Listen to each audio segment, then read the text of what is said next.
Ďalšie video, ktoré prinášam zo svojich ciest, je z obce Brdárka, kde sídli Združenie Alternatíva. Táto obec okresu Rožňava je síce malou, no jej veľkosť nebráni jej výnimočnosti, za ktorou stojí viacero dôvodov. Jednou zo zaujímavostí je, že Brdárka získala ocenenie najoptimistickejšia obec Slovenska. Za obcov stojí množstvo úžasných ľudí, ktorí ju tvoria a práve dôvodom pre získanie tohto titulu boli aktivity Združenia pre samosprávu. Okrem toho je obec známa ako Čerešňový raj Slovenska, a to i napriek svojej nadmorskej výške 555 metrov nad morom. Má totiž veľmi dobrú polohu, je otočená smerom na juh a zo severu je chránená pred vetrom veľkým vrchom Radzim, ktorý cez deň naakumuluje teplo slnečných lúčov, aby večer mohol zahrievať obec. Ak ju navštívite v ten správny čas, nájdete na jej svahoch zhruba 4000 rozkvitnutých čerešní, ktoré každý rok prilákajú kopu ľudí.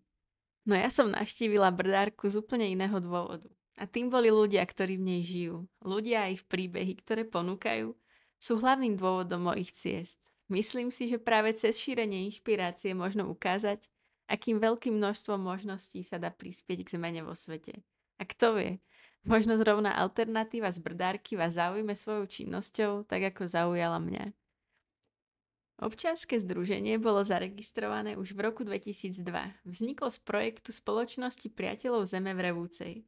Cieľom projektu bolo vybudovať neobvyklú knižnicu, ponúkajúcu v danej dobe nedostupnú literatúru z oblasti ochrany prírody, ľudských práv či rôznych filozofických a náboženských smerov.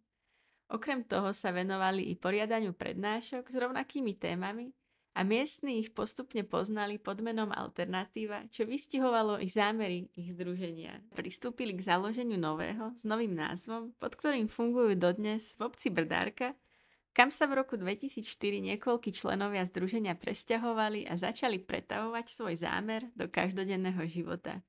Začali rekonštruovať staré tradičné domy, mapovať zachované odrody čerešní, pestovať si vlastné potraviny a vzdelávať ľudí či vydávať knižky. Snažia sa tvoriť miesto, kde môžu plnohodnotnejšie naplniť svoje životy, kde pravidlá a spôsob bytia sú v súlade s ich vnútorným cítením a etickým vzťahom k prírode či k sebe navzájom, pričom sa snažia nahradiť konkurenciu a súťaživosť spoluprácou. Fungujú ako spoločenstvo susedov založené na zdieľaní a pomoci. Na Brdárke je bežné, že rodiny zdieľajú napríklad práčku či motorovú pílu, aby zbytočne neplýtvali a využili veci naplno.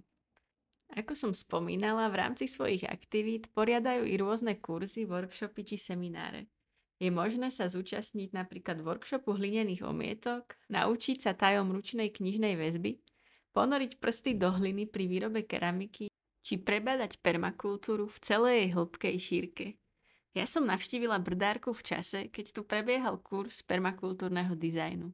Je to kurz, ktorý mne osobne v roku 2020 zmenil život.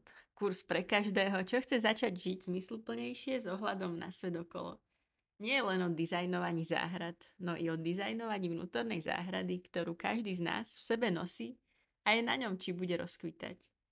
Kurz ponúka veľa praktických informácií a poskytuje možnosť spoznať úžasných ľudí, naučiť sa holisticky dívať na tvorbu záhrad a krajiny, získať zručnosti v dizajnovaní permakultúrnych projektov, zlepšiť sa v technickom kreslení či tvorbe podkladov pre realizáciu projektu a navštíviť krásne miesta. Jedným z nich sú napríklad aj dve ukážkové prírodné záhrady Brdárske dvojičky, ktoré sa navrhovali práve na kurzoch permakultúrneho dizajnu. Záhrada Úslanské je komunitná, má vzdelávací charakter a nájdete tu i napríklad zátišia s relaxačnou funkciou. Nachádza sa na nej viacero priestorov určených na stretávanie ľudí, kde prebiehajú i outdoorové lekcie kurzov. V záhrade sú vysadené ovocné kríky, úžitkové a okrasné trvalky či medonosné rastliny. Ide najmä o trvalky, ktoré si vyžadujú málo starostlivosti, no zároveň sa vedia návštevníci popásť na ich plodoch. Hneď vedľa sa nachádza záhrada u podcestou, ktorá je súkromná a má užitkovo-okrasný charakter. Poskytuje rodine, ktorá na nej žije, sezónne ovocie, zeleninu, korene a bylinky. V dizajne záhrady sa veľa myslelo na prácu s vodou. Svahovitosť pozemku využívajú pri zavlažovaní rastlín, čo im umožňuje pestovať i náročnejšiu zeleninu. V horných častiach záhrady zachytávajú vodu, ktorá sa samospádom dostáva z nádob do vysadených záhonov. Ak vás lákajú brdárske dvojičky či združenie Alternatíva, určite si pozrite, aké najbližšie kurzy sa tu majú konať, alebo si počas sezóny rezervujte komentovanú prehliadku na stránke školy permakultúry.